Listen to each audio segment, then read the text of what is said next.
Hey guys, మన RK tutorial యాప్లో course purchase చేసే విధానము కొంతవరకు చేంజ్ కావడం అయితే జరిగిందండి. సో దాన్ని దృష్టిలో ఉంచుకొని చాలామంది అభ్యర్థులు అడుగుతున్నారు. మీ డౌట్స్కి క్లారిఫికేషన్ అయితే వస్తుందండి. సో మన యాప్లో తెలంగాణ, ఆంధ్రప్రదేశ్ సెంట్రల్ ఉద్యోగాలకు సంబంధించి అన్ని కోర్సెస్ అందుబాటులో ఉన్నాయండి. సో చాలా తక్కువ కాస్ట్లో అందుబాటులో ఉన్నాయి.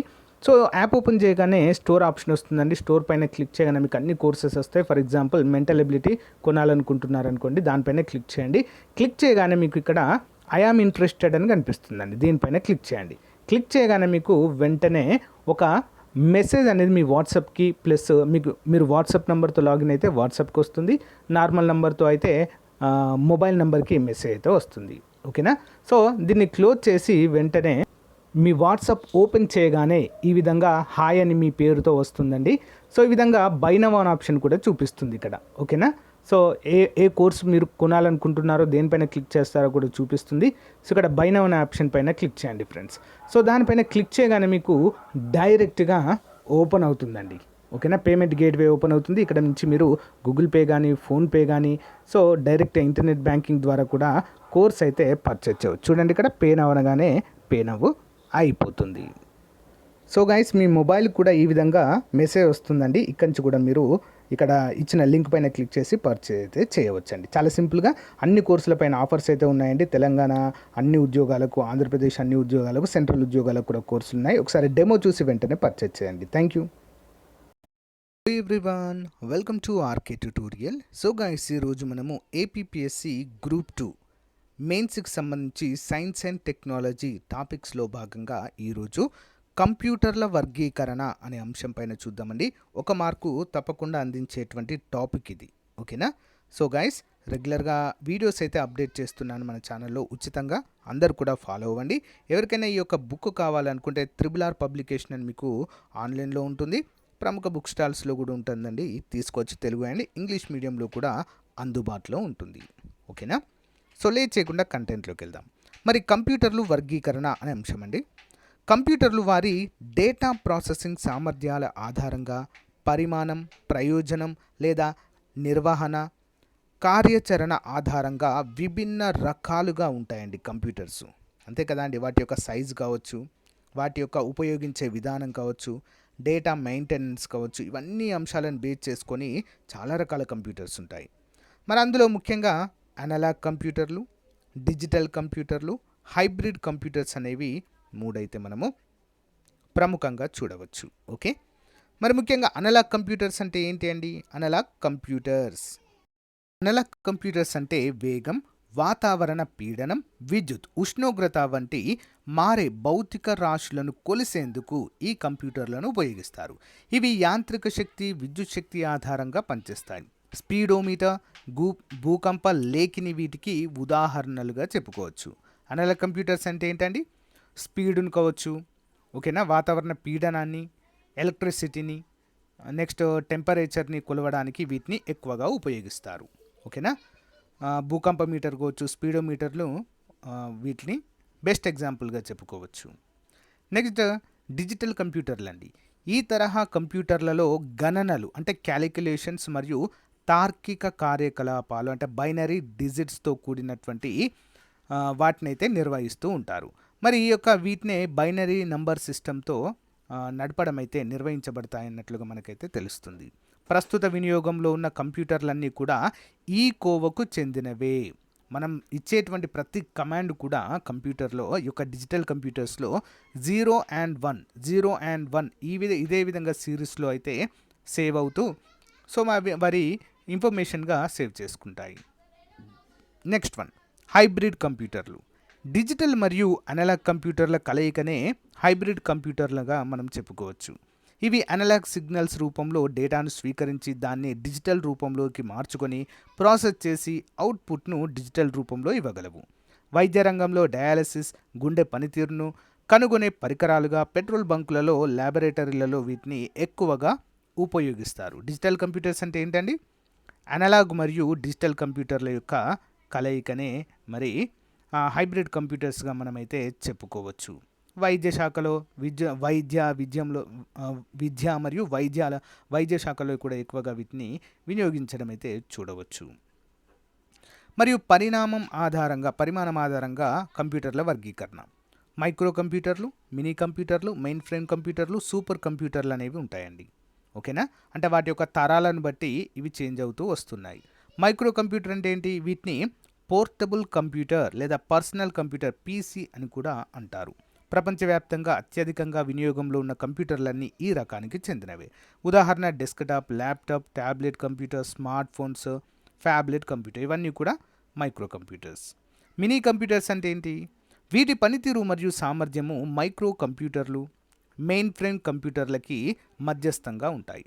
ప్రారంభంలో ఇంజనీరింగ్ అవసరాలకు, కంప్యూటర్ ఎయిడెడ్ డిజైన్ అవసరాలకు రూపొందించగా ప్రస్తుతం వీటిని సర్వర్లుగా వాడుతున్నారండి. ఉదాహరణకు IBM 17, HP 9000, PDP 11 అనేవి మినీ కంప్యూటర్లకు ఉదాహరణగా చెప్పుకోవచ్చు. నెక్స్ట్ వన్, మెయిన్ ఫ్రేమ్ కంప్యూటర్లు. ఏకకాలంలో అనేక మంది యూజర్లు వీటి ద్వారా తమ విధులను నిర్వర్తించవచ్చు.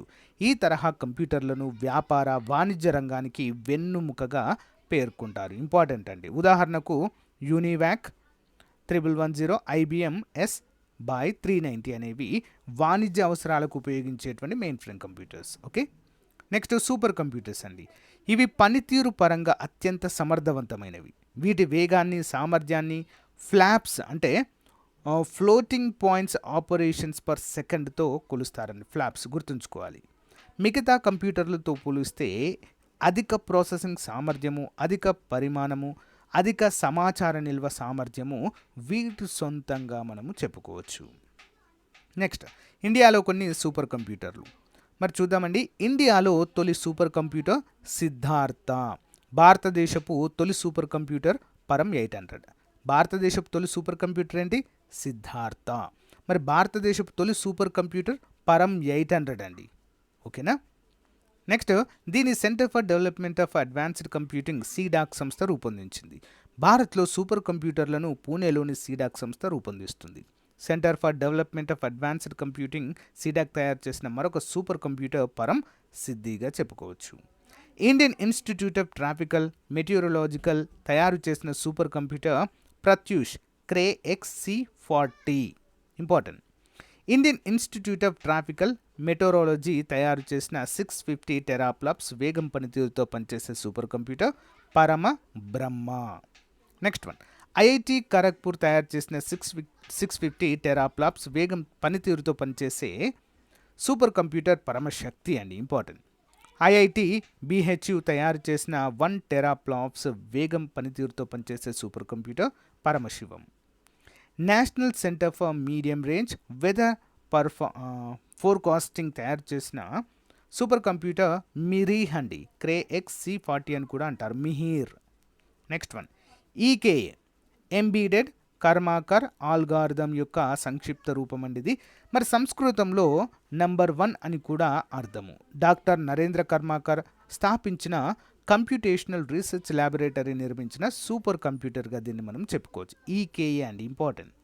Next, SAGA 220 GPU architecture T20 టెరాప్లాప్స్తో ఏరోస్పేస్ కోసము సూపర్ కంప్యూటర్ అనేది Indian space research organisation ISRO చేత నిర్మించబడిన సూపర్ కంప్యూటర్గా దీన్ని చెప్పుకోవచ్చు. నోట్, ప్రపంచంలో మొట్టమొదటి సూపర్ కంప్యూటర్ను రూపొందించినది సేమర్ ఆర్ సీరే. ఓకేనా? మరి దీన్ని క్రే 1 పేరిట 1976లో సీమోర్ ఆర్ క్రే అభివృద్ధి చేశారు.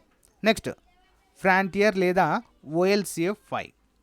హ్యూలెట్ ఫ్యాక్టర్ ఎంటర్ప్రైజ్ ఫ్రాంటియర్ లేదా OLCF5 అనేది ప్రపంచంలోని మొట్టమొదటి ఎక్సాస్కేల్ సూపర్ కంప్యూటర్. ఇది యునైటెడ్ స్టేట్స్లోని టెన్నెస్సీలోని ఓక్ రిడ్జ్ లీడర్షిప్ కంప్యూటింగ్ ఫెసిలిటీలో హోస్ట్ చేయబడింది మరియు 2022లో ప్రారంభించబడింది. డిసెంబర్ 2023 నాటికి ఫ్రాంటియర్ ప్రపంచంలోని అత్యంత వేగవంతమైన సూపర్ కంప్యూటర్గా దీన్ని మనము చెప్పుకోవచ్చు. సూపర్ కంప్యూటర్స్ వివరాలండి. పరం సిరీస్ ఇదంతా కూడా పరం 800 మొట్టమొదటిదండి. 1991లో బహుళ ప్రదేశాల్లో ఇన్స్టాల్ అయితే చేయబడింది. తర్వాత పరం 860 అండి 1992లో. పరం 990 1994. పరం 10998లో. పరం పద్మ 2002. పరం యువ 2008. పరం యువ 2 2013 2013. పరం కాంచన్జంగా 2016, పరం బయో ఎంబ్రియో సీడాక్ పూణే, పరం బయో ఇన్ఫార్మ్ సీడాక్ పూణే, పరం శ్రేష్ఠ సీడాక్ పూణే, పరం రుద్ర సీడాక్ పూణే, పరం నీల్ సీడాక్ పూణే. ఇవన్నీ కూడా వారి యొక్క రీసెర్చ్ పరంగా వీటిని అయితే రూపొందించారు. పరం శివం 2019 అండి. సో ఇంతకుముందు మనం చెప్పుకున్నవి మళ్ళీ రిపీట్ అవుతున్నాయి, ఇక్కడ ఒక గ్రాఫ్ రూపంలో ఇచ్చారంతే. ఓకే, నెక్స్ట్ పరం బ్రహ్మ 2019, పరం సిద్ధి AI 2020 సీడాక్ పూణే, పరం నంఘానక్ 2020, పరం యుక్తి బెంగళూరు రూపొందించింది, పరం ఉత్కర్ష్ 2021, పరం స్మృతి 2021, పరం సేవ 2021, పరం స్ఫూర్తి 2021, పరం ప్రవేగ 2022, పరం గంగా 2022, పరం శక్తి 2022, పరం అనంత 2022, పరం హిమాలయ 2022 IIT మండి రూపొందించింది ఇది. Param Kamrupa 2022 Indian institute of technology Guwahati రూపొందించిందండి. Param Porul 2022 national institute of technology Tiruchirappalli రూపొందించడం అయితే చూడవచ్చు. మరి ప్రయోజనాల ఆధారంగా కంప్యూటర్ల వర్గీకరణ. General purpose computers, special purpose computers అని 2 రకాలు ఉంటాయండి. జనరల్ పర్పస్ కంప్యూటర్స్ వీటిని సాధారణంగా అకౌంటింగ్ విభాగంలో వినియోగిస్తారు. తక్కువ పరిమాణంలో ఉండే డేటాబేస్ల నిర్వహణకు ఈ కంప్యూటర్లు ఉపయోగిస్తారు. స్పెషల్ పర్పస్ కంప్యూటర్స్ వీటిని ఆటోమేటెడ్ ఎయిర్క్రాఫ్ట్ ల్యాండింగ్, మల్టీమీడియా వంటి ప్రత్యేక అవసరాల కోసం ఉపయోగిస్తారు. క్వాంటమ్ మెకానిక్స్ ఆధారంగా రిచర్డ్ ఫెయ్మాన్ రూపొందించిన క్వాంటమ్ కంప్యూటర్ క్రెడిట్ కార్డు పరిమాణంలో రూపొందించబడిన రాస్ప్బెర్రీ PI వంటి నానో కంప్యూటర్ వాతావరణ అధ్యాయాల కోసము రూపొందించబడింది. ప్రత్యూష్ మిహిర్ వంటి సూపర్ కంప్యూటర్లు సైతము ఈ కోవకు చెందినవిగానే మనమైతే గుర్తుంచుకోవాలి. సో గైస్, ఇది ఈ రోజుకు సంబంధించిన మోస్ట్ ఇంపార్టెంట్ కంప్యూటర్ అనేటువంటి అంశంకు సంబంధించినటువంటి క్లాస్ అండి. మీకు నచ్చితే లైక్ చేయండి. మరొక ఇంపార్టెంట్ క్లాస్తో మీ ముందుకు రావడం జరుగుతుంది. Thank you.